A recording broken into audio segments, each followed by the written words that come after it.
Good day and God bless you. And welcome to the Bible reading in chronological order. Just want to thank you once again for joining us and for participating with us in this venture. And I pray that today's reading would be a blessing to you, that the overview would be insightful, and I pray that the Lord would just speak to us through His Word today. So we're still busy in the book of Deuteronomy, and today we're going to be dealing with chapters 17, 18, 19, and 20. So I know we're doing 4 chapters today, so although there is much doctrine that we can really get into in these 4 chapters, I'm going to try and keep the overview quite short and just give us an overview of what we're going to be reading today. And then in the verses are actually quite self-explanatory and quite easy to follow. So I'm not going to spend too much time in the overview today. But once we get to chapter 17, we see that the people are commanded again that the things sacrificed unto the Lord need to be without blemish. This was really important because the fulfillment of this would come through Jesus Christ, who had to have no sin. Remember, the wages of sin is death, and the only way something could bear the weight of that sin is that that thing had to be blameless. Jesus Christ needed to be blameless so that He could take the sin of mankind upon Himself, so that He could pay the wages of sin. Then you had all those that were found guilty of idolatry needed to be stoned to death. Now, very important to understand that the capital punishment of the Israelites was stoning. That if they had to kill someone, that they needed to be stoned. We're going to get to that, and I just want you to be aware of that, so that once we get to that later on and we see the crucifixion, we'll see how that then ties in. Then we see that the judges and the priests were required to preside over disputes and controversies. And then we see the correct method of election, the duties, and the demeanor of the king. Now, this is very interesting. It goes in a specific order. It goes that the sacrifice must be made unto the Lord. Then you mustn't be found guilty of idolatry. Then the judges and the priests would rule over the people. So the judges, the prophets, and then the king would rule over the people. If you look at it in a linear form, you would see that that is the exact order that the people followed. But anyway, I'm not going to get into too much doctrine today, just for interest's sake and for those that are very good with finding the pictures and types within Scripture. Very interesting and very beautiful. Then we get to chapter 18. And in chapter 18, we see that the Levites and the priests weren't given an inheritance of land in the promised land, but the Lord will be the inheritance of the priests and the Levites. Then we see the abominations of pagan nations were to be avoided. They had to avoid those things. And this is particularly speaking about child sacrifices and these things. Very important that those things be avoided. Then we get 2 prophecies that come out in chapter 18. The first prophecy is of the Lord Jesus, that He will come in the manner of Moses, and He must be heard, or else the people will come to damnation if they do not heed His words. And then we see there's another prophecy that false prophets will arise, and a false prophet shouldn't be feared, and he shouldn't be heeded. Now, this is important because at the same time, when Jesus came around, when He was alive on earth, there were false prophets as well at that time. When the disciples, the apostles, were setting up new churches, there were false prophets at that time. So we always see that when the Lord sets something up, the devil is very quick on the heels of that to copy and to try and confuse the people with what the Lord is doing. Then we get to chapter 19. And in chapter 19, the cities of refuge are given. Now we must remember that 3 of the cities of refuge are on the other side of Jordan. That's before they crossed over Jordan.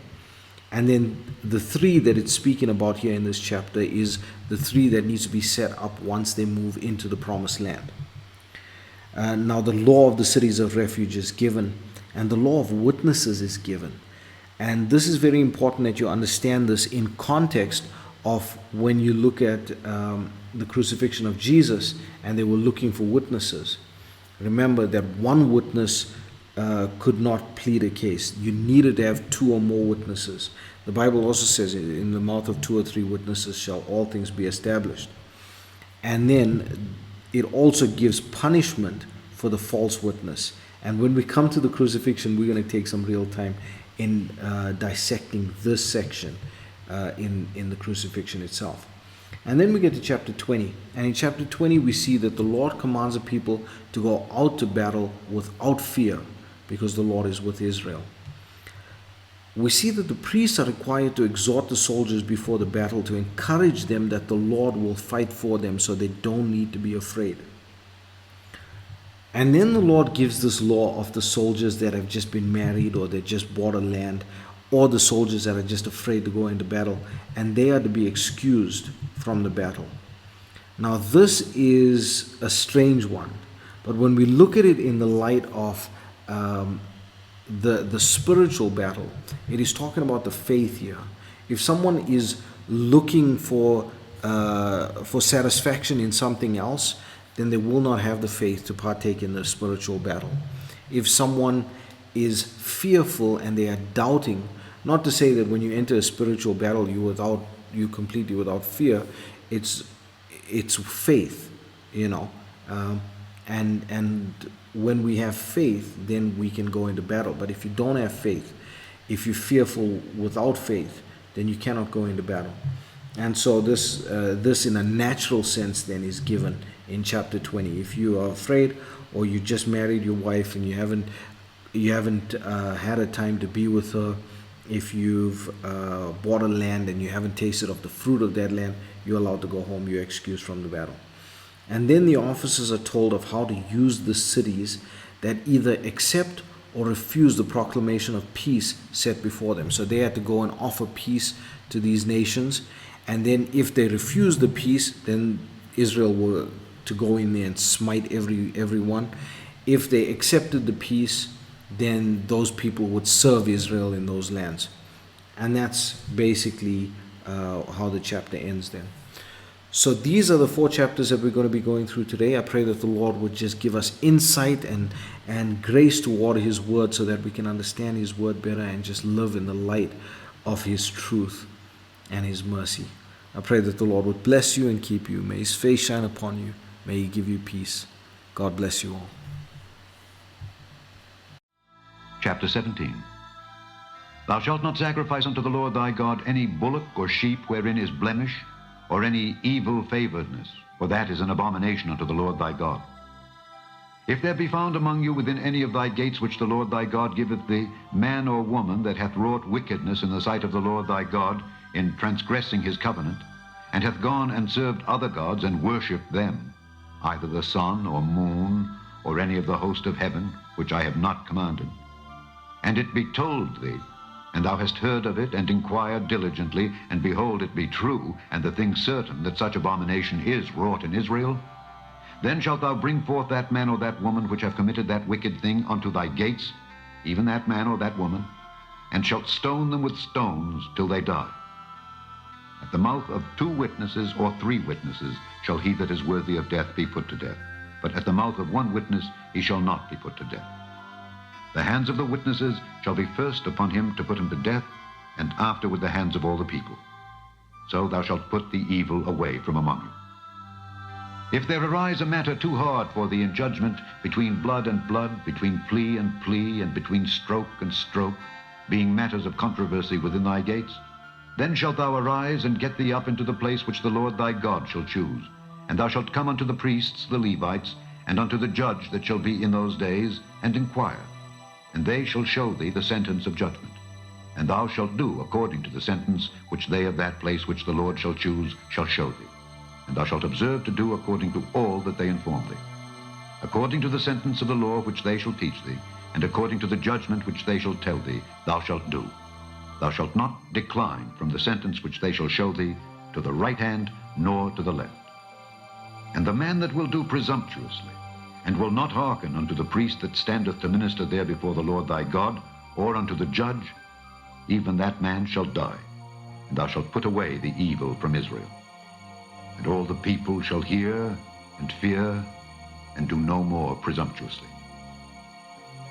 When thou art come unto the land which the Lord thy God giveth thee, and shalt possess it, and shalt dwell therein, and shalt say, I will set a king over me, like as all the nations that are about me, thou shalt in any wise set him king over thee, whom the Lord thy God shall choose. One from among thy brethren shalt thou set king over thee. Thou mayest not set a stranger over thee, which is not thy brother. But he shall not multiply horses to himself, nor cause the people to return to Egypt, to the end that he should multiply horses. For as much as the Lord hath said unto you, ye shall henceforth return no more that way. Neither shall he multiply wives to himself, that his heart turn not away. Neither shall he greatly multiply to himself silver and gold. And it shall be, when he sitteth upon the throne of his kingdom, that he shall write him a copy of this law in a book, out of that which is before the priests the Levites. And it shall be with him, and he shall read therein all the days of his life, that he may learn to fear the Lord his God, to keep all the words of this law and these statutes, to do them, that his heart be not lifted up above his brethren, and that he turn not aside from the commandment to the right hand or to the left, to the end that he may prolong his days in his kingdom, he and his children, in the midst of Israel. Chapter 18. The priests, the Levites, and all the tribe of Levi shall have no part nor inheritance with Israel. They shall eat the offerings of the Lord made by fire, and his inheritance. Therefore shall they have no inheritance among their brethren. The Lord is their inheritance, as he hath said unto them.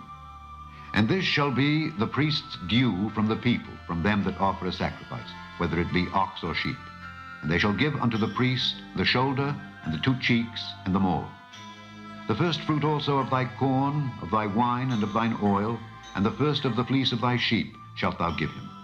For the Lord thy God hath chosen him out of all thy tribes to stand to minister in the name of the Lord, him and his sons forever.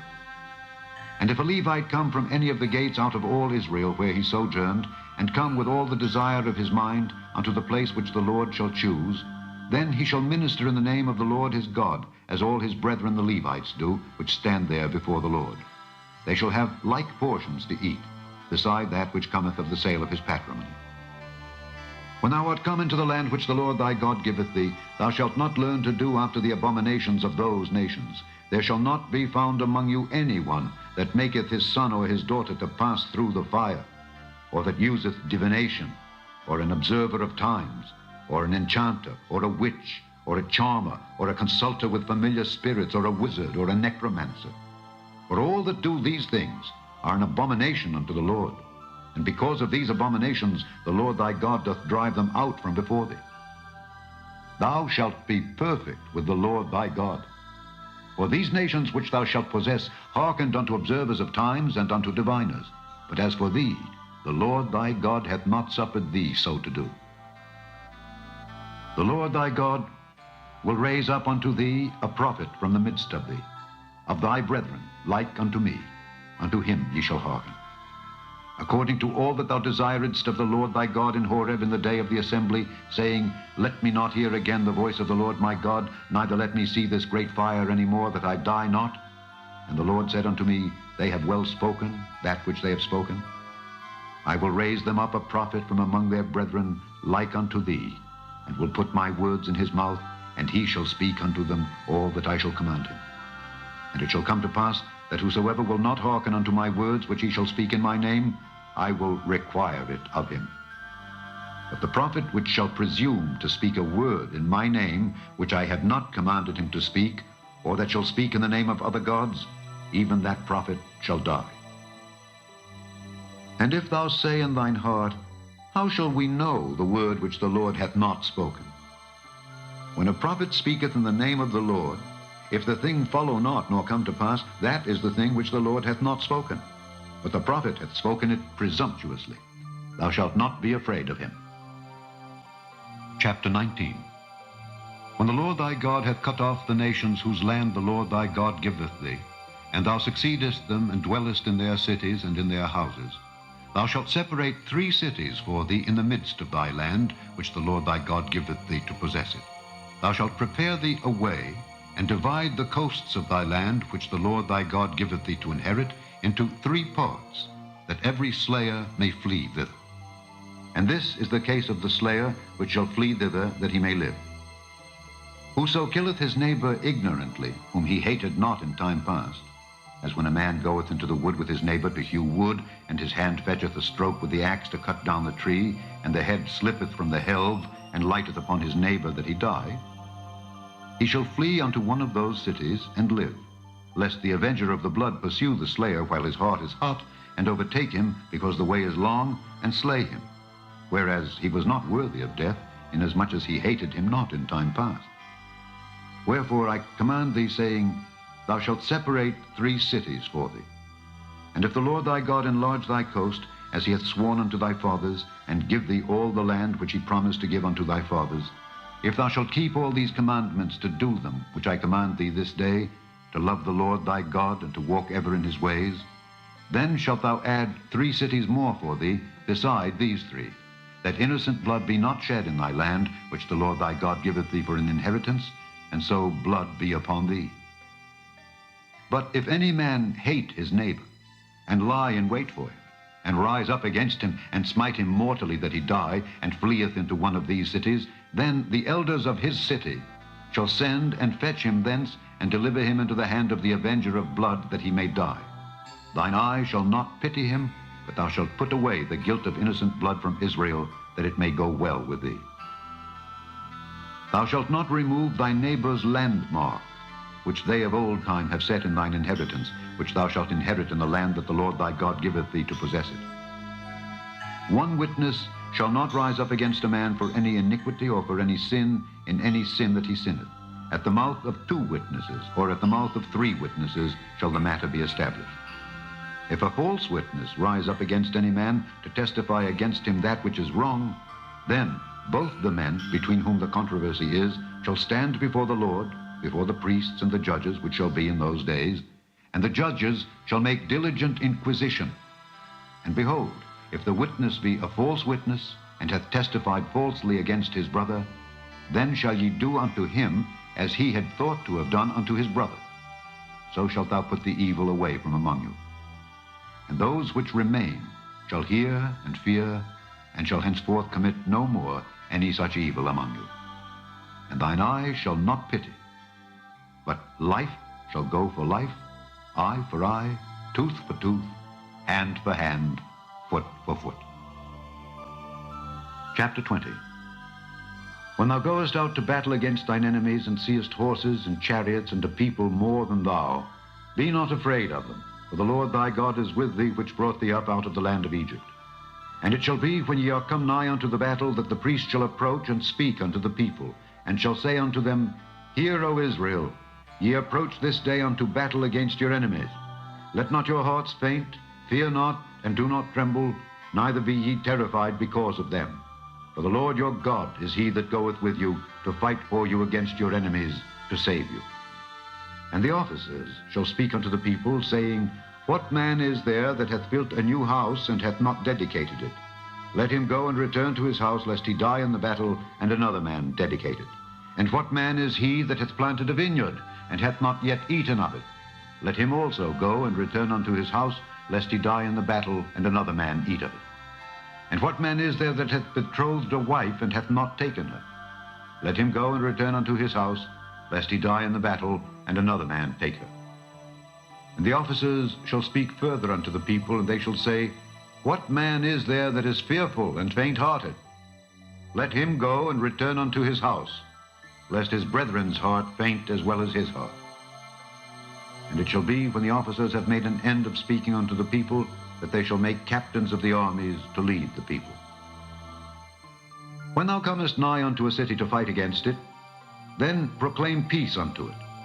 And it shall be, if it make thee answer of peace, and open unto thee, then it shall be that all the people that is found therein shall be tributaries unto thee, and they shall serve thee. And if it will make no peace with thee, but will make war against thee, then thou shalt besiege it. And when the Lord thy God hath delivered it into thine hands, thou shalt smite every male thereof with the edge of the sword. But the women and the little ones, and the cattle, and all that is in the city, even all the spoil thereof, shalt thou take unto thyself, and thou shalt eat the spoil of thine enemies, which the Lord thy God hath given thee. Thus shalt thou do unto all the cities which are very far off from thee, which are not of the cities of these nations. But of the cities of these people, which the Lord thy God doth give thee for an inheritance, thou shalt save alive nothing that breatheth, but thou shalt utterly destroy them, namely the Hittites and the Amorites, the Canaanites and the Perizzites, the Hivites and the Jebusites, as the Lord thy God hath commanded thee, that they teach you not to do after all their abominations which they have done unto their gods. So should ye sin against the Lord your God. When thou shalt besiege a city a long time, in making war against it to take it, thou shalt not destroy the trees thereof by forcing an axe against them, for thou mayest eat of them, and thou shalt not cut them down, for the tree of the field is man's life, to employ them in the siege. Only the trees which thou knowest that they be not trees for meat, thou shalt destroy and cut them down, and thou shalt build bulwarks against the city that maketh war with thee, until it be subdued.